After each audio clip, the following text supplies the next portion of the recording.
It's been a while. What's up, YouTube? It has been a long absence since my last vacation to Walt Disney World, since I have checked in, transitioned from California, Southern California, to St. Louis, as you can see, the Gateway Arch there.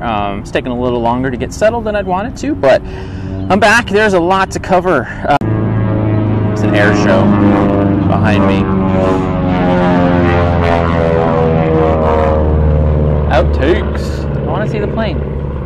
Oh. So I'll be talking about a lot of things that we have missed, that I've missed in this last bit since I've been on here. We'll be talking about The Last Jedi, and we'll be talking about Avengers and the disintegration of all of the things. The Expanse getting picked up by Amazon. Yes. That's amazing. But today, I want to talk about runDinsney. You know, as I mentioned, transitioned from Southern California to St. Louis last year, and then after I left, runDinsney announced that they were leaving Anaheim indefinitely. A bit of a shocker. A lot of different ideas floating around as to why it happened. Construction, you know, the relationship with the city council in Anaheim. Who knows what the real story is, but it's interesting that they've made these, like, well, at least one replacement virtual race, that Star Wars virtual half marathon, which I did. The medal is amazing. Ran it at Grant's Trail here in St. Louis. Really the best place to do long distance training if you're out here. Yeah, it's a bit of a bummer. I mean, that was the first place that I ended up, you know, running my race, because as you know, some of you know, I was, 240 pounds and, decided to get in shape, at least get healthy. Started hiking, losing some weight, and then I saw the Star Wars 10K at Disneyland. I wasn't ready to do, a half marathon at that point or anything, but that 2015 inaugural event was the one that inspired me, so I'm a little bummed for the people that are out there. I mean, I'm feeling a little bad, for those who are, starting their fitness journey, the geeks like myself that, like to use that geekdom, that passion to inspire themselves, so at least there's that virtual race. There's a lot of other races in Southern California and California in general for the people in that area. Some people can get out to Orlando. Myself, I'm closer now, so it's a little bit easier. I don't like long flights. But yeah, it's a bit of a bummer. It's a bit of a bummer. I look forward to it coming back there because I never got to run the superhero half or whatever the heck it's called now. But yeah, I really hope that it comes back after all that construction.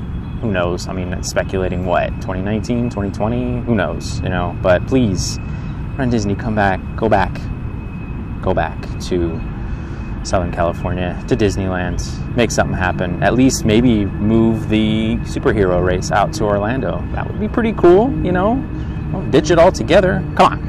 There's also the runDinsney Shorts series. It is held during the summer. There's this year it was themed after The Incredibles, so that there's 3 medals. You run a 5K basically each month, and then you get a medal for each of those. And if you do the whole series, I think there's an extra medal that you get as well.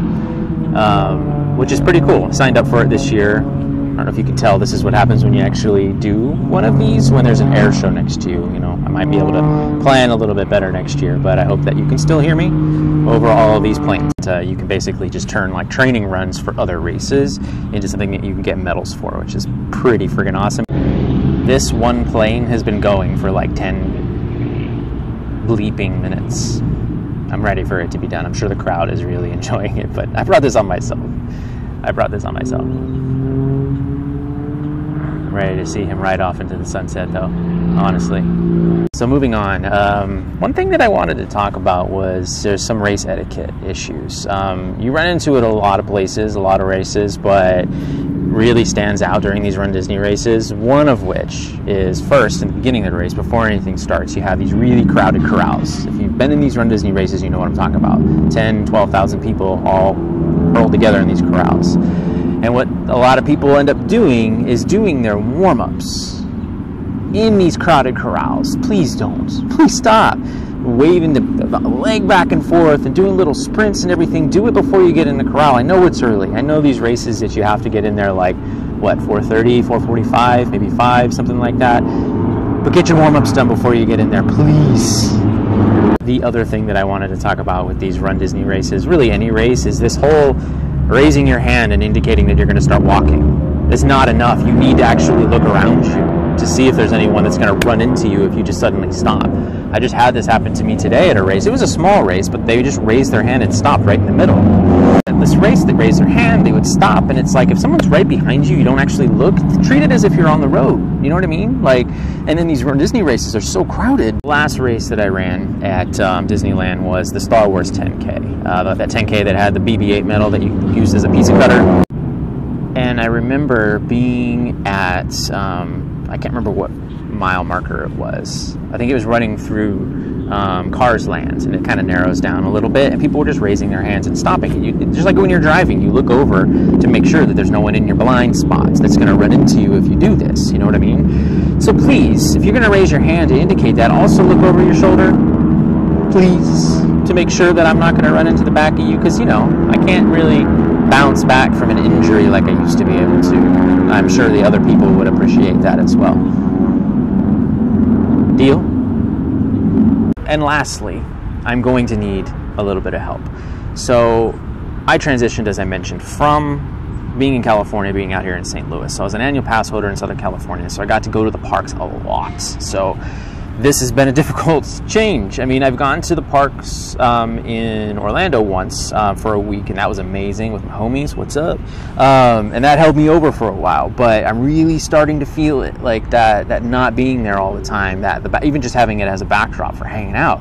So if any of you who just really can only go every once in a while, like myself, then you have coping mechanisms, you know, and anyone who has like moved from California or Orlando to somewhere where you can only go a few times, let me know what you do outside of just, you know, lurking the Disney store until the cast members are like, hey bro, please plan a trip to the parks. Yeah.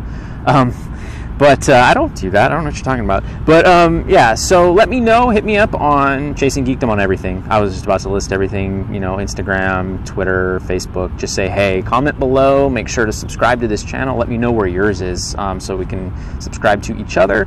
I just want a bigger conversation going on. So there's going to be more to come. You know, this week, next time, we are actually going to talk about The Expanse. We have to, you know, that pickup by Amazon after Sci-Fi. The dolts at Sci-Fi dropped them. Morons. Anyways, that's amazing, and this season has been amazing. I don't want to talk about too much because we're going to do so in the next episode. So thanks for hanging out, and we will see you next time.